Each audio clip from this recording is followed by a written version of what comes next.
That music just never gets old, Steve. Right, yeah, it's timeless. Totally. Welcome, everybody. Somewhat of a special edition of Yesshift for two reasons. One, it's our second show today that we're doing. We had Adam Parrish on live, and now first-time guest Steven Schinder. Steve, where are you tuning in from? I'm tuning in from Downey, California. Oh, And yeah. cool. I grew up in the San Fernando Valley. Oh, really? I didn't know that. Yeah, not too far from you. So Steve has taken a deep dive into the Jon Anderson, the Lost Tapes, the box set. I have so many questions, but I think what I want to do is typically, Steve, I don't know how many episodes you've seen of Yesshift, but when we review albums and stuff, we like to start with the packaging. So let's start from the outside, work our way in. What do you think of how this product was put together and marketed? Yeah, so for a bit of context, this was put together in like 2006, and it was supposed to sort of come out over time and eventually be 20 CDs. Like they started out with 7, and then I think in 2008 they added an 8th CD. But I think because around that time in the late 2000s, early 2010s, Voice Print, which was involved with this, went bankrupt, and then that led to I guess Voice Print either became Gonzo or Gonzo took up some of the Voice Print stuff, and for years like this box set was out of print. And I honestly for years thought, I feel like I'm probably never gonna get this. And then a couple months ago, I don't remember if it was maybe a post I saw from someone, but on Music Glue there was this listing of the box set from Bespoke Editions, which is connected to Gonzo from what I understand, and they had the 7 discs in the box as well as the 8th one that as a separate thing. And so the listing said only a few copies left. I don't know if they're stretching the definition of that, because last I checked it didn't look like it was out of stock, but I haven't checked in like a week, and yeah, like it looked very new. I'll go ahead and have photos to screen share since I kind of want to be careful with this. But yeah, the set looks pretty new to me still. And it's truly a box. Yeah, and wait a minute. I have a question. It's 8 CDs, right? Yeah. It's a pretty big box for 8 CDs. We'll get to that. But originally, if it was going to be 20, or 1, where's all the other material that they thought would fill up 20 CDs? Are they still lost tapes? Number 2, how fortuitous would it have been if they did make it 20 and waited till just a few more months till next year, the 20th anniversary of 20 Things You've Never Heard Before, or something like that, right? I mean, that would have been cool marketing. Yeah, so there were certain things that Jon wanted from his archives to put in this box set, and the idea was that each year there'd be like, I don't know, maybe 2 or 3 more CDs sent to the people who ordered the box set and got the first several CDs in it. So it would have been an annual thing for a few years, but I guess the stuff going on with the company kind of complicated some of that.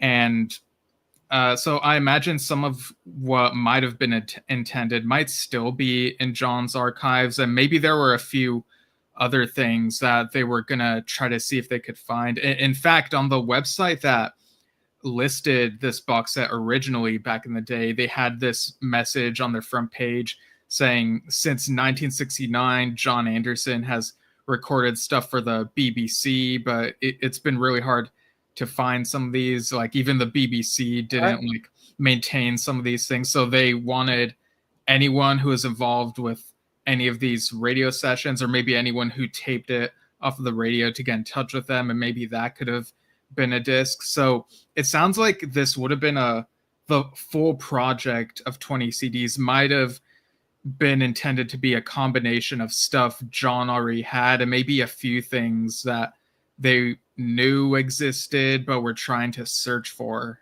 you know. Interesting. I thought in the beginning of what you just said that you were going to say that they wrote since 1969, Jon's been losing tapes, but we've managed to find some of them.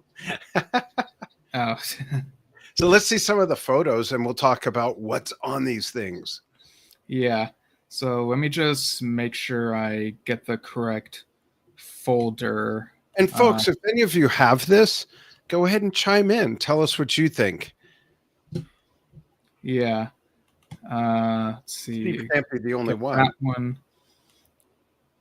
And okay, so I took pictures of the exterior of the box. I got like 4 or 5 of these, so I'll cycle through them. Got the Elias symbol there on 2 of these sides.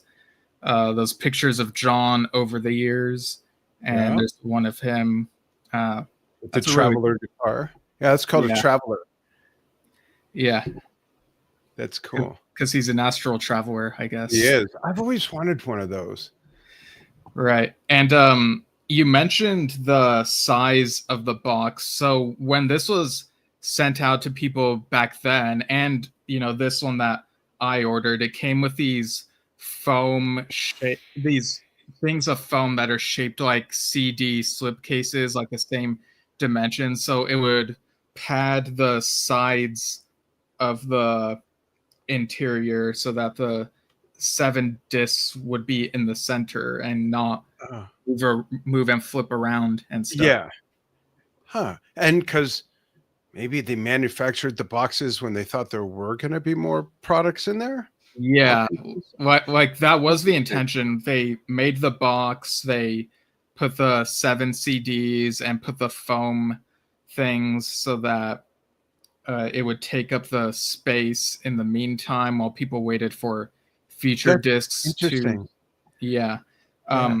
But since it doesn't seem like this set will be completed, as far as I know. I mean, it's been almost 20 years now. Yeah. It might be quite the collector's item.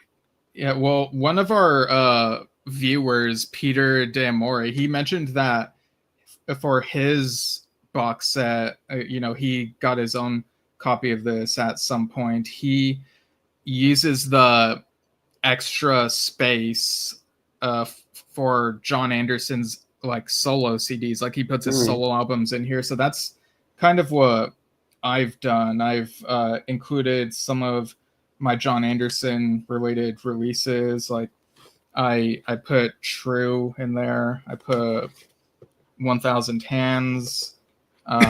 Excuse me. I put the Anderson Stolt album in there. One of your favorites? Yeah, and the Anderson Ponte band one as well. And, you know, his solo stuff like Survival and Other Stories, Earth, Mother Earth.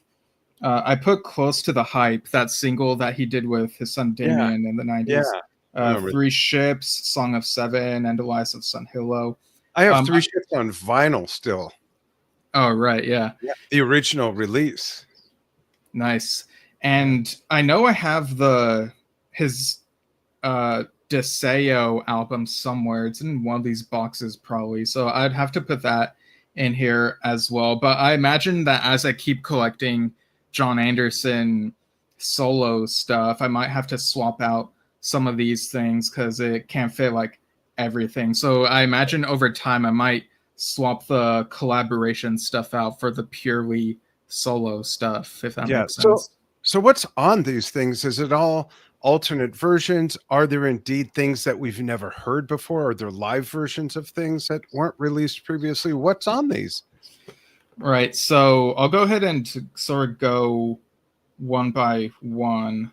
So we've got the interview disc. And in fact, maybe it would be better if I screen share this page that shows the artwork better.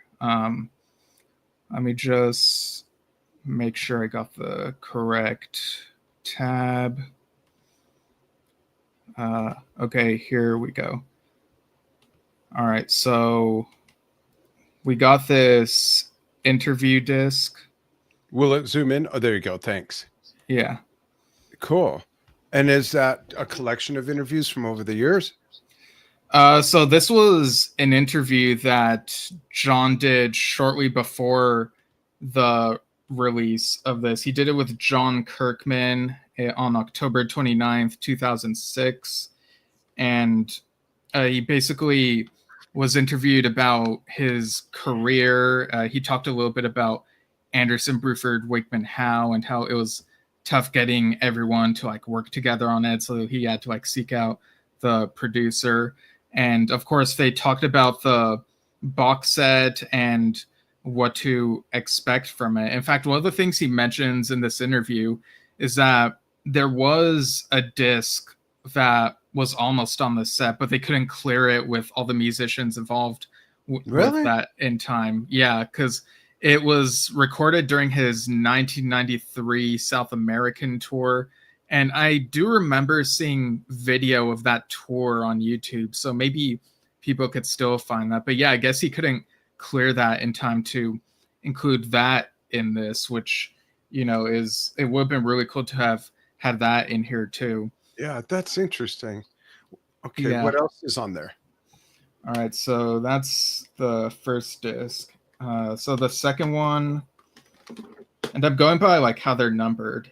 So disc 2, and I'll scroll down on this page here, is the Mother's Day concert. And we've seen, you know, audience shot footage of this on YouTube, but this is a better recording.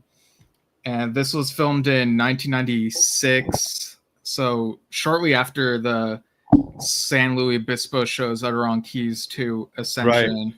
Is at the Martin Brothers Winery at Paso Robles, May 12th, 1996.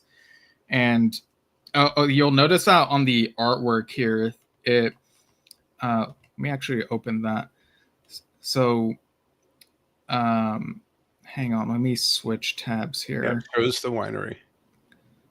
Well, also shows a whirlwind. Yeah, I see that. Yeah, I gotta get the correct tab for this.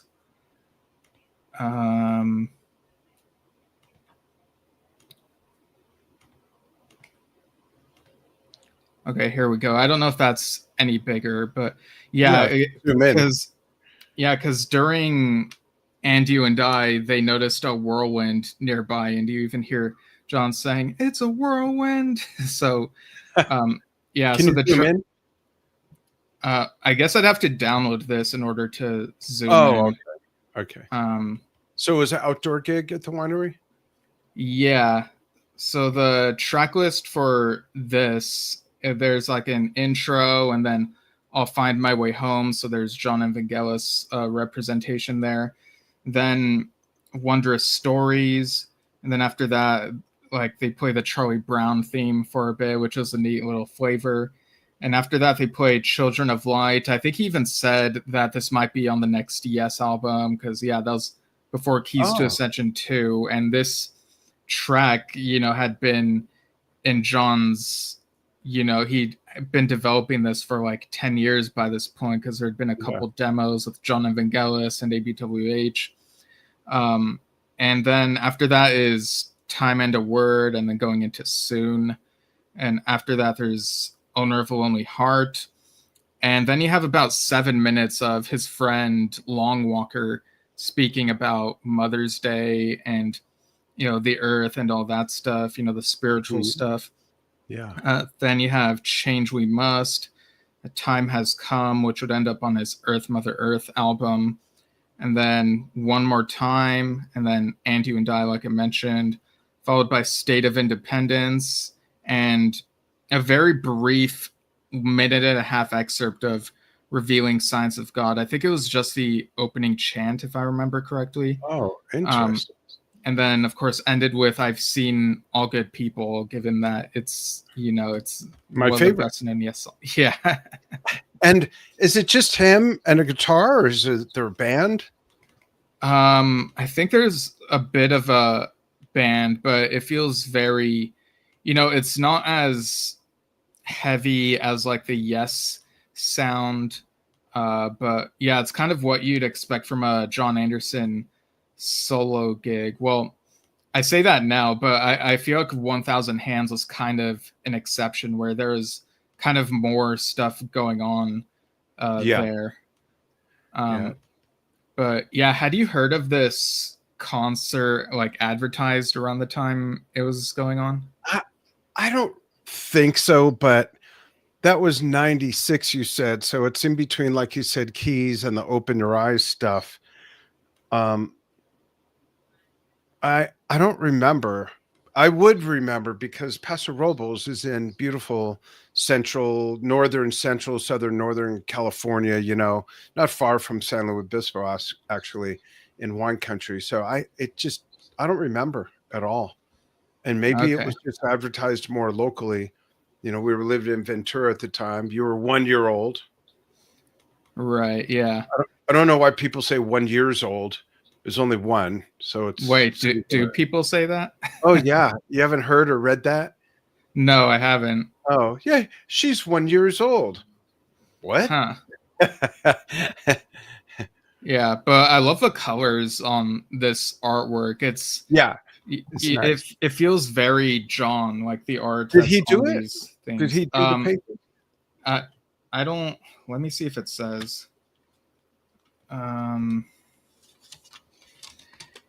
and these like each come with the notes on the inside have like a little message from him about the recording. Yeah. So let's see. Artwork by Mark Wilkinson. Okay. And by the Yeah. way, in the comments, I hope I'm pronouncing it right. On YouTube, watching live, Illabelle1 says, "I wonder why no one really talks about Mr. Cairo. It's my favorite John album." Oh yeah, that's that John Evangelis Yeah, it's a great album. Yeah. And yeah, I guess I don't really hear many people talking about it. It feels like a very niche thing, but yeah, And it's a really great track. And Elijah M 1740 on YouTube says, "What's up?" Dave Watkinson says, "I was at the Sheffield show. I have this set also. It was very exciting time to see John solo. I did 3 shows in the UK, magical times. I had a white outfit with writing all over it, which named all of the albums for Yes and John. I was completely obsessed. Ha ha. Sorry, no photo. No photo." The medley in the live shows was a wow moment. That's cool. Thanks, Dave. Yeah, and I'll get to that Sheffield show in a moment after talking about this one. So disc 3 is Searching for the Songs, and this was recorded in 1986. It's basically a Jon Anderson demos. Let me look at my notes about what I thought of these, just so I remember which is which. Mm-hmm. That was his dorky preppy period. Just kidding, John. So the first demo on here is Take My Love, which is a very catchy song. The next one, So Can It Be, it kind of has a Don't Stop Believing kind of feel with the opening keys, in my opinion. Oh, And the way of singing at one point reminds me of New Language from The Ladder. The lyrics stick with me because they're like, how am I supposed to be near you? How am I supposed to believe it? So, very heady stuff there. Then you got The Meaning of Your Love, which was a demo of The Meeting from ABWH. Oh, really? Yeah, so you have different lyrics here. You still have that sort of piano type sound. And then after that is Just Say We're Children, and has this interesting lyric. Me and the guys all took like fish to water, so I can't help but think of Chris's album with that. Yeah. But I really like how the sound of this one. It kind of sounds like echoey and kind of grand in a way. Then you have a song called Jessica, and I kept wondering, like, who is Jessica? The sound does get muffled for a moment on this track. And this, I feel like this may have been a Jon Evangelis demo, perhaps. But yeah, so it kind of feels like a different song for a bit. Also kind of reminds me of so I'm trying to decipher what I wrote here.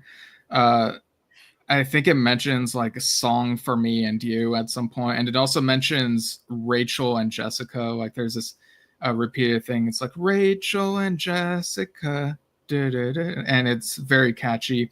Well, And it ends with Merry Christmas for some reason. But I want to jump in because I've been waiting to jump in to say that Meadowlander watching on YouTube put in a comment that says, "Was there a companion disc with this set called something like From Me to You?"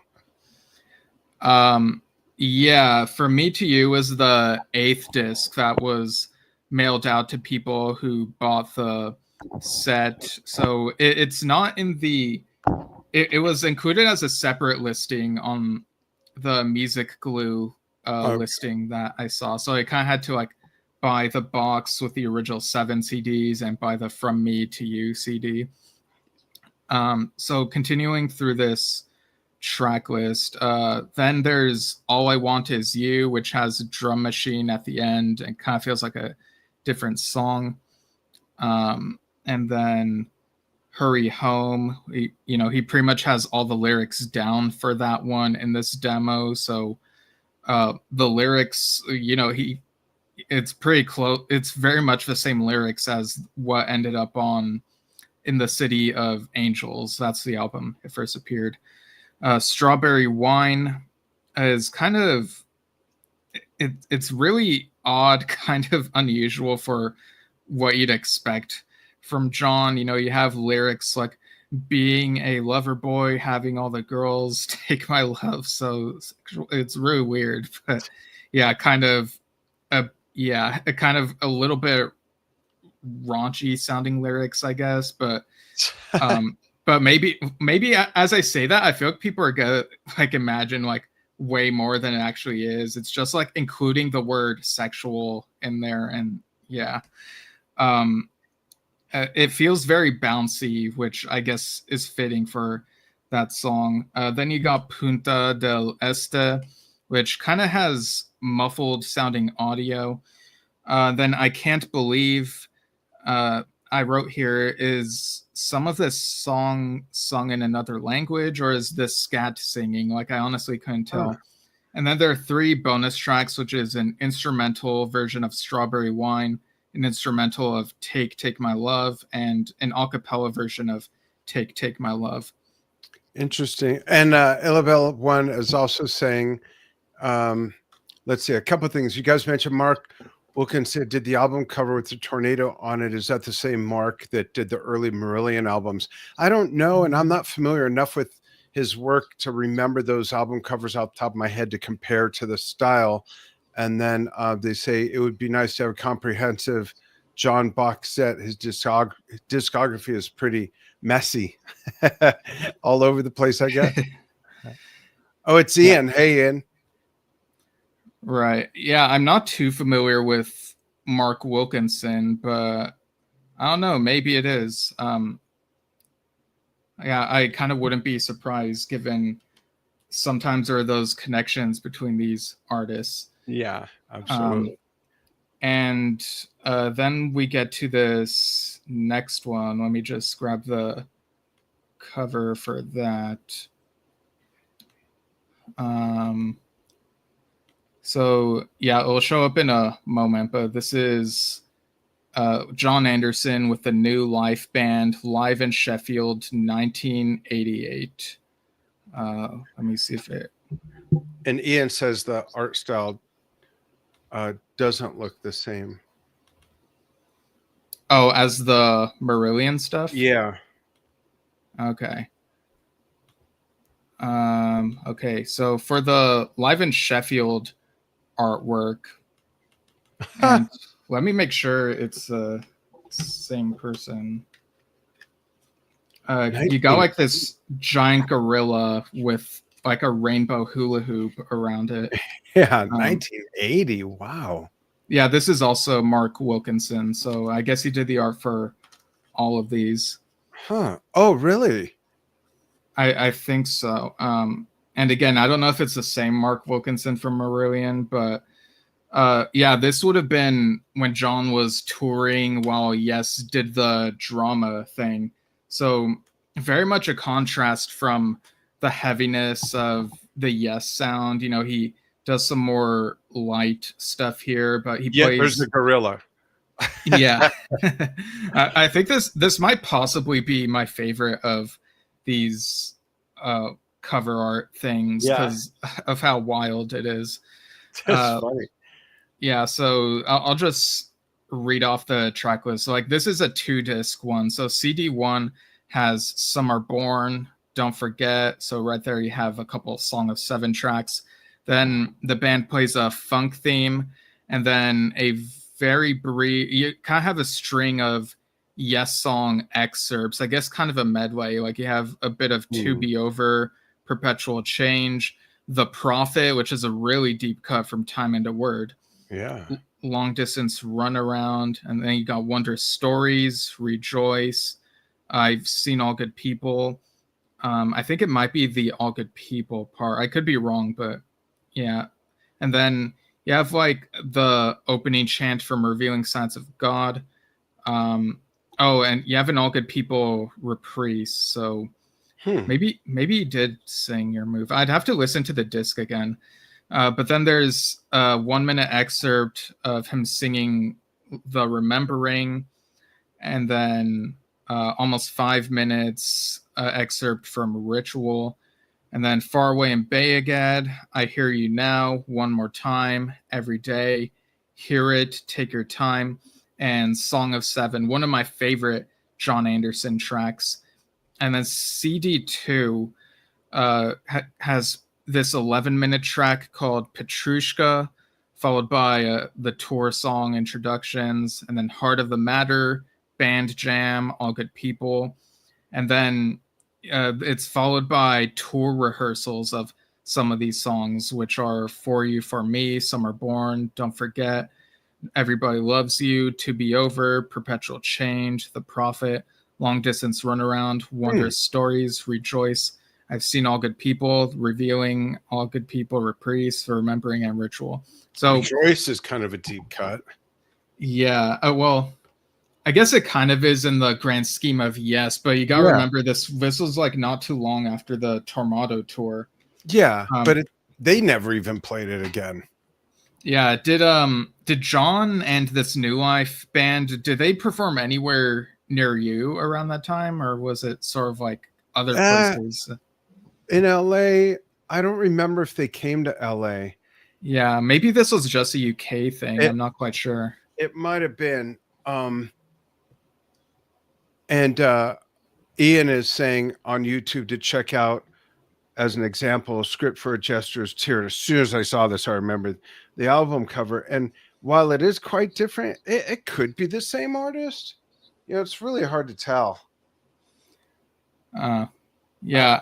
Then again, it's a common. It might be a common name, but yeah, I think I've listened to that album and really enjoyed it. Like Marillion is kind of a blind spot for me, but it's one I've been meaning to do a deeper dive of.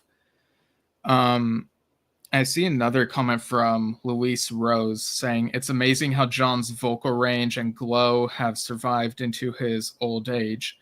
And Ian says John and Peter are my favorite singers overall. Do you mean Peter Gabriel or a different Peter? Yeah, I'm curious.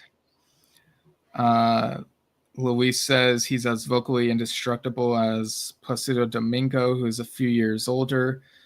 And Ian says, did anybody see the solo tour he did 10 or 15 years ago? Just him and a guitar or piano. I sat this close to him. Okay, and it is Peter Gabriel. Okay. I thought it Yeah. could have been Peter Green, Peter Pumpkin Eater, Peter Tork. Yeah. But yeah, I've only seen video clips of that tour. I was Same. kind of Yeah. yeah. But then disc 5 is the lost tapes of Opio. Let me just make sure I have the art for that. This was, I wonder I what think, that cover means with the gorilla and the rainbow hula hoop thing. That's like, what's going on there? What's right. the message? Or actually, I'm sorry. Disc 5 is Watching the Flags That Fly, which includes John's demos for what would have been the second ABWH album. And do you have these, I'm sorry, do you have the image? Yeah, one sec. Okay. And these demos, they've circulated in bootleg circles for years and eventually ended up on YouTube. So I was already familiar with these. And Wait. Z Ebb on YouTube says, according to Discogs, the art is done by the same Mark Wilkinson as Marillion. Mystery solved. Thank you for saving the day. That's interesting. Quite a few years difference, and quite an assortment of different art styles from the same artist with this set alone. And here's an example of that. Interesting. Thanks for looking that up. And it looks like Ian kind of doesn't like some of these covers. Well, to each their own. I actually really like them because of how colorful, and I don't know, there's something fantastical about these covers to me. Like when I first saw the artwork for these, like there's something mystical about finding out about this box set, this thing that was sort of unreachable to me at the time. And it's different from the Roger Dean stuff, but it still fits Jon really well. And I don't know, I just like these shades of blue and stuff that are used on these. Yeah, I like the color schemes. This one's interesting with his flag in the forefront. Yeah, the Elias symbol flag. Yeah. So this one, let me make sure I got it here. Okay, here it is. Yeah, so these were the 1990 demos.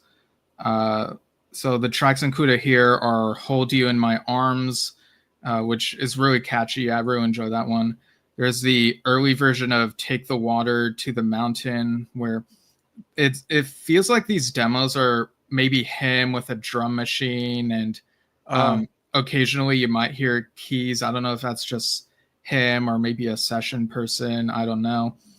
And then you get After the Storm, which to me feels kind of like it kind of feels like longing for a time after something impactful has happened, and maybe you're sort of recovering from it.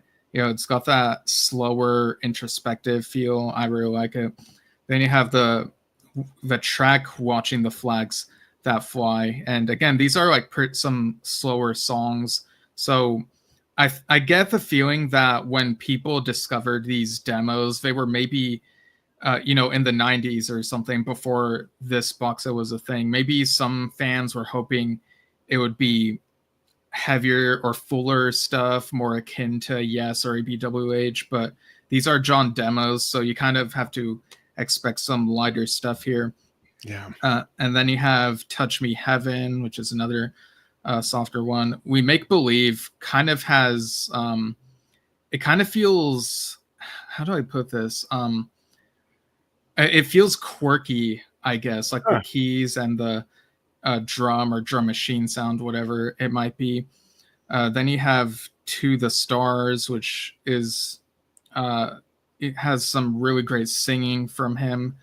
Then there's an instrumental, and then that's followed by Is It Love, which I think might have ended up on Jon Evangelis's Page of Life, if I remember correctly.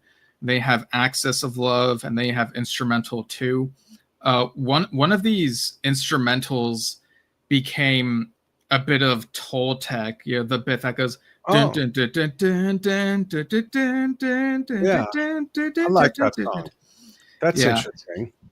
And then there's Santa Barbara, which might be my favorite of these demos. I really like the lyrics. Like, it begins slower with a bit of piano, and then it becomes a bit more upbeat, and Jon being like, going down, down, down, down, down, down to the place right here on earth.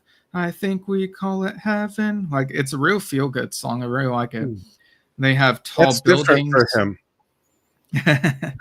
They have tall buildings, which is, I guess, another quirky one. And then looking for the words, which I think it's titled that because he's just singing words he makes up on the spot or something. Like, they don't sound like real words, whatever he's singing along to the music in this. So I think that's why it's called Looking for the Words. That's funny. I really like it though. And then it ends with Try It Again. So yeah, I don't know. I kind of feel like Santa Barbara might have been the best track to close this with, but yeah, I'm still glad to have that collection. How would I feel about it, being that my thoughts on closing tracks? Yeah, I mean, the fact that you like it, I'm not sure. I mean, you got to give these leeway because this isn't like a completed album. Yeah, that's true. The it's production a compilation. Yeah, it's interesting that you and I, there's so much music that we agree on, if I could put it that way, but have totally different views on and philosophies on how albums end. Like that one thing is a total thorn in all of that. It's funny. Yeah, and while I get this next one, my thoughts on that are, something that was very, a huge thing for me in my music journey was back in 2007 when I was discovering that this box set was a thing and looking into more of Jon Anderson's solo stuff. I was, 12, almost going on 13. And I feel like when people talk about going into teenagehood, they sometimes talk about how, as a guy, you might become like a bit more aggressive or whatever. There's a bit more emphasis on that. But I think something that maybe doesn't get talked about as much is that when you enter teenagehood, well, in my experience at least, you kind of have more of a longing for more, I don't know, like music that feels a bit more ethereal and softer and like kind of feels like you're in heaven or something, like stuff that's not too heavy. And it's it just depends on the person. Yeah. Yeah, I don't know. There's just something about the softer music that I was getting to at the time that just was really reaching into like my more sensitive aspects, I guess you could say. Interesting. Let's look at a few comments. This is interesting. The gorilla was on the original Song of Seven tour program. That's real interesting. I'm not sure what this is a reference to, but having 4 dogs and 2 cats, I'm very much into Pet Sounds as well. What is Pet Sounds, a song or is it a band? I don't know what the reference is. I'm sorry. Yeah, I don't know. Let's see. And Dave Watkinson says this box set has always been rare and was very expensive, but as of late has come down a lot. At the release, there was quite a lot of people who felt that they were taken a little, so not particularly happy with the release, having missing some discs.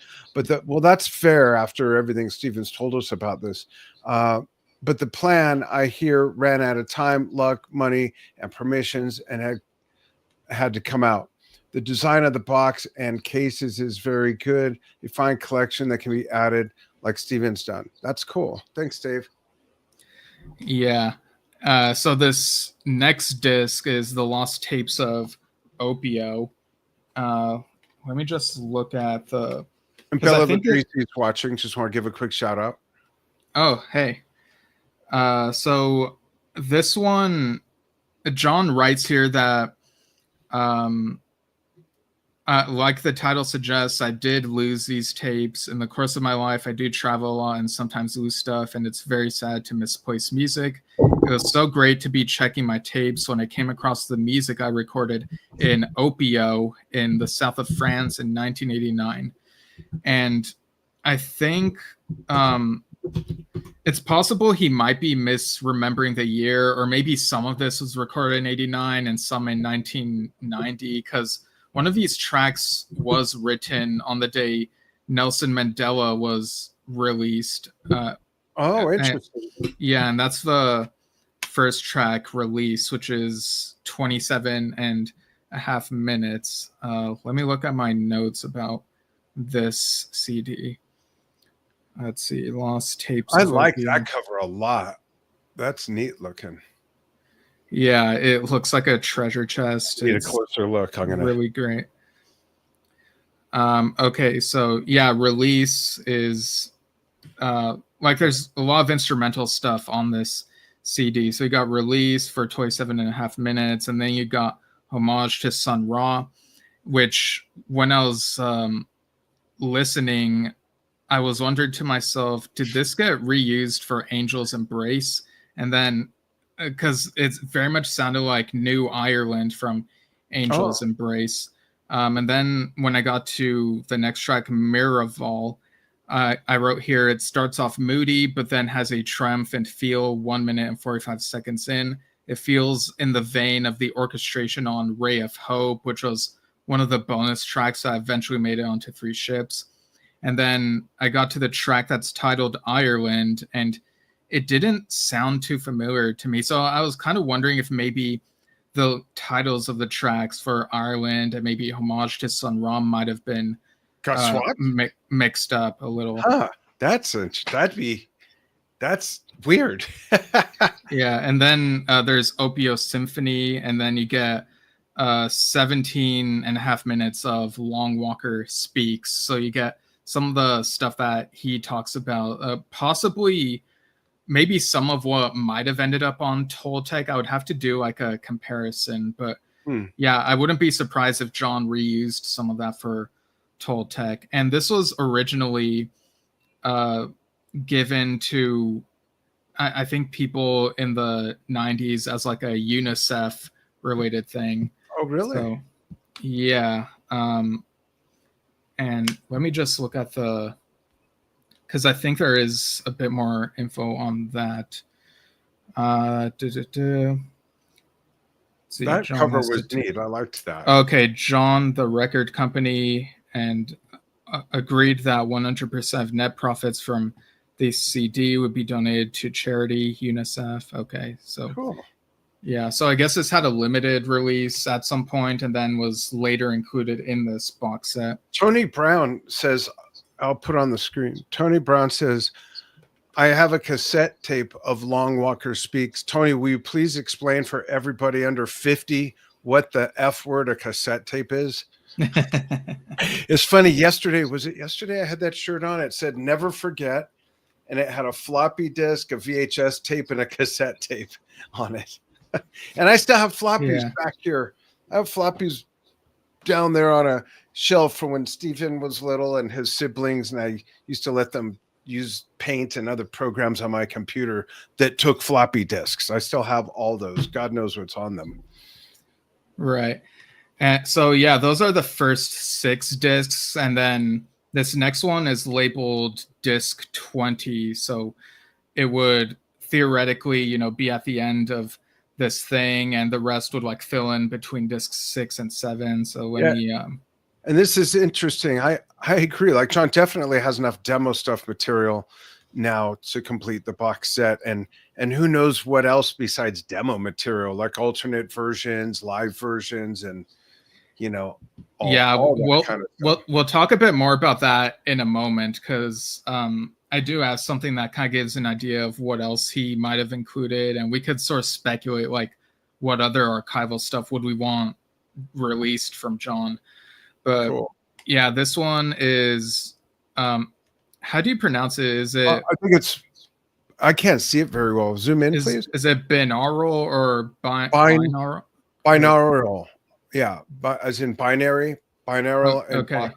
Yeah. Yeah, and this one is meant to be listened on headphones. That's how it's mixed. So that's what I did. And this one was actually recorded on my 11th birthday, November 6th, 2005. Oh, really? Yeah, this is at the Steve's birthday Avalon. is about a week and a half away, folks, just so you know. Yeah, so this was at the Avalon Ballroom in Boston, and would have been during John's acoustic solo tours Yeah. during the Yes hiatus. So let me pull up my notes for this one. Jeez, I can't believe how old you're gonna be. Yeah, I know. It's yeah. It's funny, and Steve's the youngest of all our combined kids. Yeah. So the first track is Harmony, which I remembered from that Tour of the Universe DVD, which I have over here. And I remember I lent that to you and Enja one time. You know, it's that collection of music videos that, yeah. That was cool. Yeah, it's, you know, Harmony feels like one of those like songs you could kind of meditate to. Then you got Long Distance Runaround, and then that's followed by Father Sky, which upon this listen of that track, I realized that toward the end, I think it's toward the end, John sings the lyrics, "Bring on the day." And I remembered when we had John on our show a year ago, and he previewed one of his demos for what I guess you would hope would be on the next album with the Band Geeks, and it has that On a same cassette, lyric. Tony. It was on a cassette. Yeah. He had a boom box next to him, and he went, "Yeah, check this out." And he went, hit play, and they played some music for us. It was cool. Yeah. So again, John loves repurposing certain lyrics in different songs, and it, you know, it works. I think it works. Interesting. Let's go to some comments just real quick, Steve. So, okay. Ian says, "I'm curious about the SACD. I always thought the production on Elias was kind of muddy. It wasn't as bad as Tormato. That sounds like a cardboard box, for goodness sakes. I'm trying to hear it in my head, the way it actually sounds, and not the way my brain is trying. What do you think, Steve? That's your favorite, one of your favorite albums. What do you think about the production on that? I mean, I've always loved how Elias of Sun Hillow sounds. And again, I would have listened to that around the time I found out about this box set, probably, or maybe a year after. And I remember when it came out. Let's see, there's all kinds of stuff here. I think this is referring to the Boston CD there, that just an official bootleg. It could be, yeah. I mean, John even says the recording could be better, but you know, I think it still captures that moment. I know we all have our standards of what the sound quality should be. I don't know, maybe my standards are a little bit lower than yours, Dad, but yeah. But wait. I got to clarify this. I love Tormato. I love the music on it. That was my first tour that I saw. Yes. 8th row, sitting with the family right behind us. I was 15. And I love the album, but the production on it is just ridiculous. If you listen to that and then Drama, it's like 10 years leaped ahead in technology. But the music on it, I love every track on that album. So don't get me wrong. Don't hate on the hating of the production. Right. You should hear back from sending a birthday email. Yeah, I think they're like wondering about how John's doing. I think the most recent thing we've seen is that recent collaboration with the that one company that does those turntables. So yeah. What is that? I don't recall what that's all about. Well, includes the artwork for Jon Anderson and the Band Geeks' Perpetual Change. Yeah. Okay. Yeah. So I would think he's probably fine, but yeah, like, you know, always wishing John well wherever he is. Yeah. So I'll look through the rest of this track list. Yours Is No Disgrace at 4.5 minutes. So you gotta remember this is an acoustic set. Then you have the song Richard, which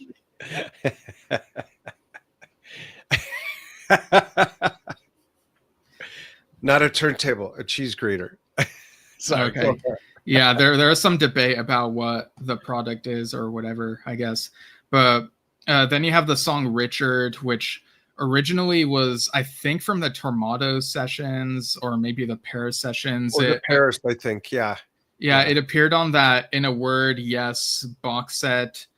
And I really love that Yes version. That piece, really felt like it could have ended up on an album. But here is a different version. Some of the lyrics are different. It's more acoustic. Also has a bit of, I guess, elements of Time Has Come, which was on Earth, Mother Earth. Then you have You Lift Me Up, which I also remembered from the Tour of the Universe DVD, followed by I'll Find My Way Home. And then this is the Buddha song. Oh, Bella saying Richard, a total fave. Yeah. That's cool. And then you get this. So I love that people's opinions are all over the map. And that's great. We don't all have the same sensibilities. Right. Then you have a piano medley, which includes a piece that I believe is called Set Sail, and then that segues into some lyrics from Close to the Edge. The lyrics, I think, at the start, up until until we find out who we are, and then interesting. And then wait, a cappella, just himself? He plays on piano. Oh, interesting. He's playing the piano? Yeah, it's a piano medley. Yeah, I heard that, but he's playing piano? Yeah. Interesting. Yeah. And then he sings, during that piano medley, he sings something else where the lyrics are like, am I the child? Am I the jailer? Like, there are some heavy themes on that one. I'm not sure what the piece is called. And then he ends it with the opening lyrics to Revealing Signs of God. Then after that piano medley, we get Show Me, and then Owner of a Lonely Heart, a White Buffalo. Before White Buffalo, someone in the audience, you could hear mention Holy Lamb. I guess they were expecting Holy Lamb at the opening notes. Another one of your favorites. Yeah. So I'll have to check out that binaural. Next time I see you, I'd love to check that out. Okay. Which will be coming up soon, actually, now that I think of it. Yeah, and then we get And You and I, and then Soon. But before Soon, someone in the audience yelled out Elias. So I feel like these are the things you wouldn't hear on a pristine live album, but I kind of like hearing these audience moments. Same. It's like a capsulization of the experience, which is, to me, what live albums should be. I don't like when live albums are heavily edited. I want to hear the talking between the songs. I want to hear, like when I saw Jethro Tull once, they started playing, and Ian, he said, hold it. His acoustic guitar, classical guitar, wasn't making any noise. And so the guy came out, did all this, and as he ran away, Ian took his cap off and put it on. And like I would love for that to be on an album, but a lot of times they would cut stuff like that out. Sometimes for the sake of time, sometimes because they just want it to be cleaner. I say, forget the clean part. Give us what happened. It's a documentation. Every live album's truly, in a way, a documentary. Yeah. And then you get Your Move. And right before the final song, someone in the audience requested a Venture, but he ended up playing O'er, that O'er the Green Valley, that song. Oh, yeah. Yeah. And so the 8th disc, which came out in 2008, let me see if I can find it here. It's called From Me to You. Let's see. Oh, here it is. Yeah, and I'll go ahead and stop sharing that and get the artwork for it. So from what I heard, I heard from someone that this From Me to You CD was sent to voice print, but that maybe Jon didn't want it to be part of the box set, but voice print made it part of it anyway. So let me pull up the artwork. Thanks, Tony. And this is more simplistic compared to the other bits of art. So yeah, honestly, I do feel they could have done more effort with this, and it's basically Jon singing along with bird sounds and stuff like that. Interesting. Out in his backyard or something when he lived in Big Bear, maybe. Yeah, I have no idea where, but that very well could be the case, possibly. I remember when I first heard about this, I heard from someone who had listened to it that they really weren't into it. And so, because of like what they had said about it, I was like, oh, is it really that unlistenable? But I think it's serviceable enough. Like, it's better than what I expected it to be. Let me just look at the tracks. So this has 3 tracks. The first one, I hears or Songbirding, feels like might be a loop. I'm not 100% sure, but that's kind of how it feels. Track 2, Bird Songing, has the lyrics "Be the river" repeated. So, John's like all about the river. And there's some sort of vocalizing that feels kind of familiar, but I couldn't quite place what it reminds me of. And you mean like from another song, melody-wise or style-wise? Yeah, or maybe something he's used on some other song. And you hear him say "sound, sound, sound" at some point. And then the third track is called "Sing Songing." He repeats the sounds "do," like that gets repeated, and you hear "hep" at some point, which reminded me of "Hep Yet from To Be Alive." Yeah. You hear a rooster at some point, and there's also a bit of scat singing.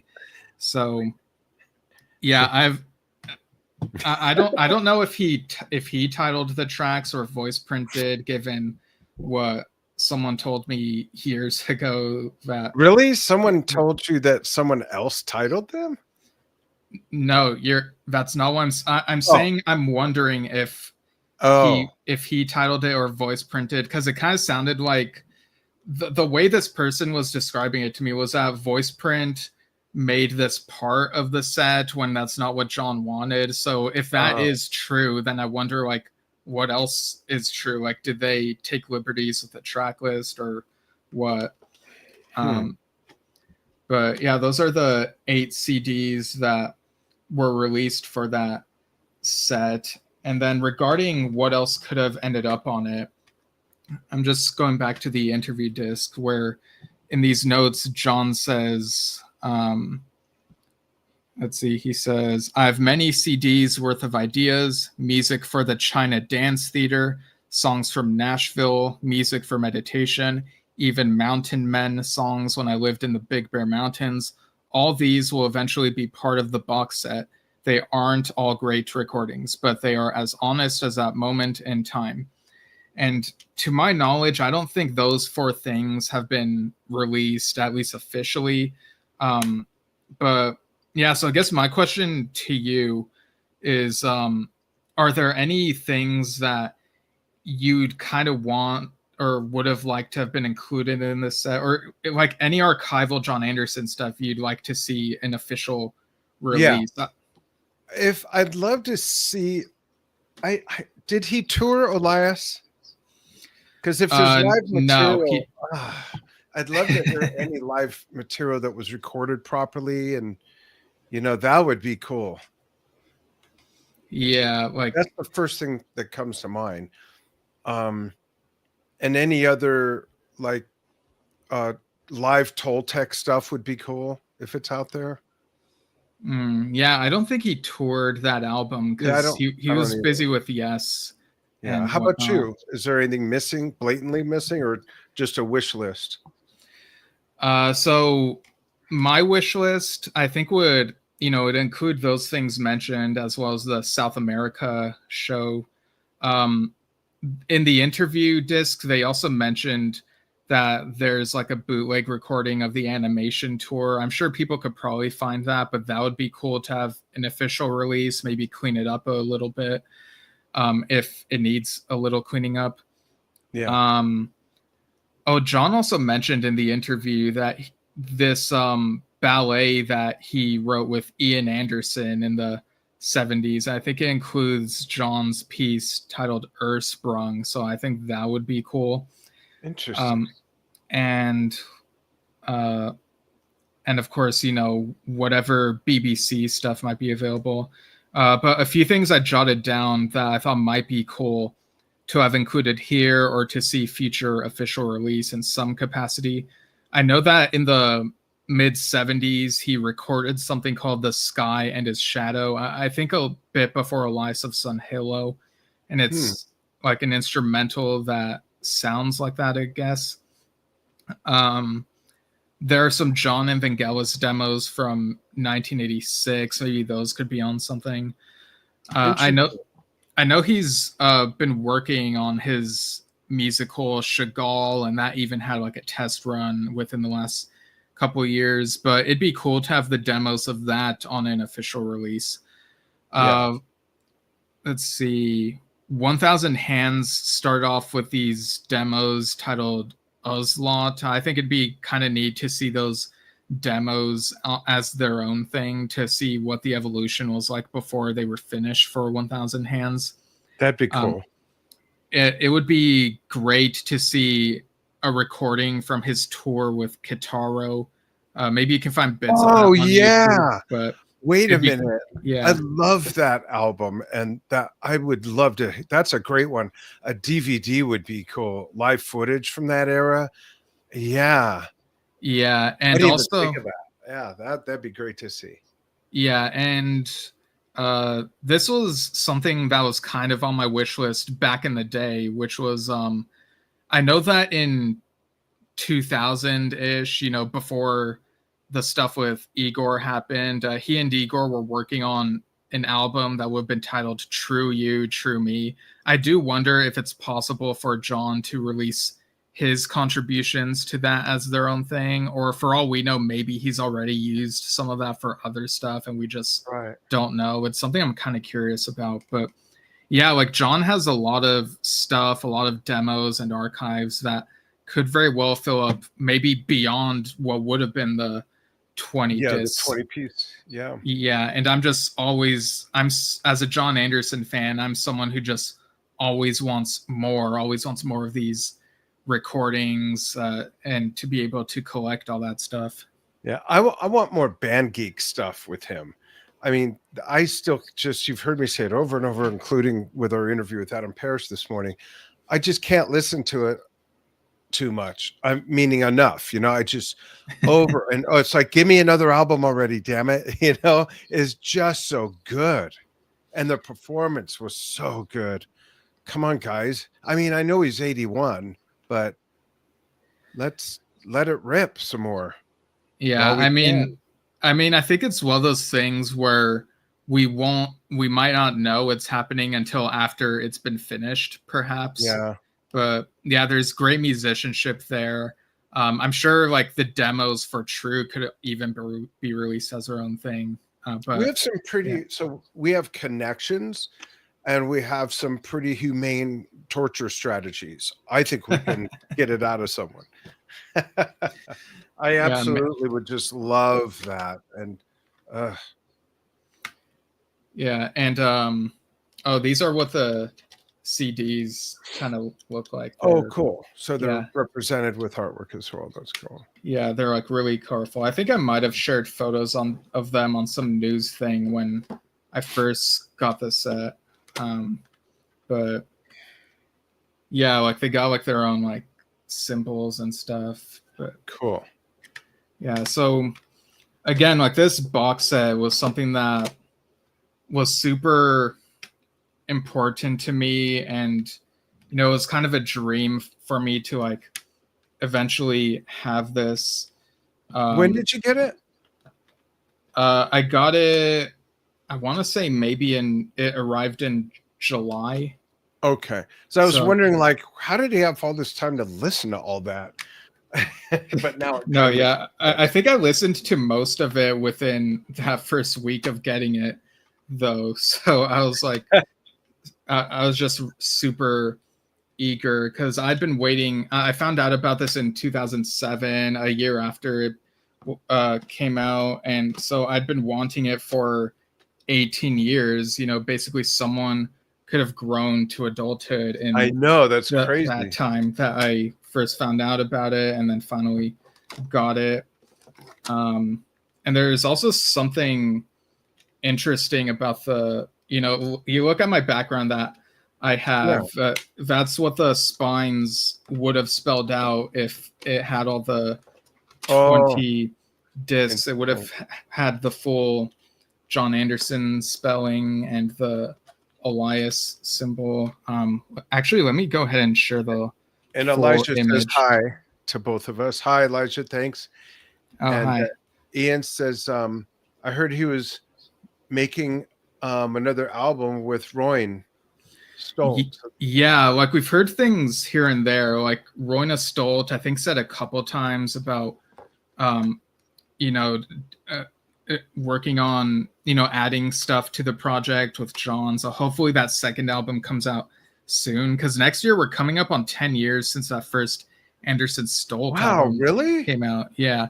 So I think, between the next album with the Band Geeks, if it's happening, and another Anderson Stolt album, and there's also 1000 Ants Chapter 2, I think I'd want the Anderson Stolt one to come out first, but whichever, as long as all three of these happen, like I just want all of them to happen, Yeah, like you said, I mean, you can't get enough, Yeah.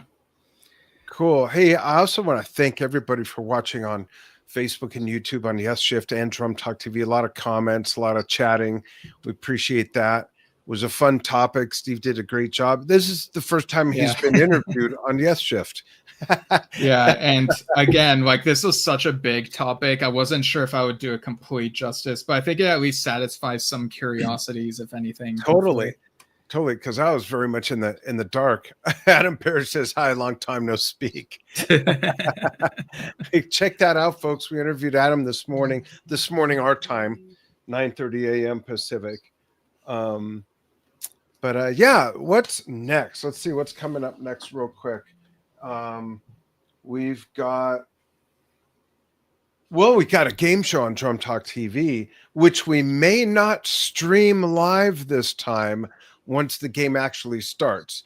Steve, I'll tell you why. Oh, this is news to me, but okay. Yeah, it is. But you can all still play. Go to drumtalktvbrilliance.com, sign up for the membership. Even if you do the free one, you get the notifications. We do music trivia a few times a month. It's so much fun. People win prizes. And then we've got a Q&A with Brian Tichy on Drum Talk TV on the 29th. Under the Influence with me and Lou Calderola that evening, 6 p.m. Pacific. Roger Earl from Foghat, another interview with him. They're getting ready to go to the UK on tour. All kinds of stuff happening. We can go on and on, but our calendar for everything we're doing, Yesshift and Drum Talk TV related, is at drumtalktvbrilliance.com. Check it out. And yeah, we'll see you soon. Anything else, Steve? I think that's pretty much it. I do see that Metalander said that. I guess back then Jon sent out a promotional disc for this for free. So I guess that was the thing. I do remember it had like a sampler of some of the tracks in these, and yeah, I mean back in the mid 2000s, it was quite a time being able to listen to the audio samples from these CDs and wondering, wow, what does the full thing sound like? So I'm very happy to have this set. That's cool. Yeah. Very cool. Yeah. All right. Thanks, everybody. We will see you soon. You can follow us on Facebook and YouTube on both Drum Talk TV and Yesshift. And with Yesshift, you can write us with ideas, questions, comments at yesshiftpodcast@gmail.com. And we'll see you soon. Thanks. All right. Later, everyone. Bye.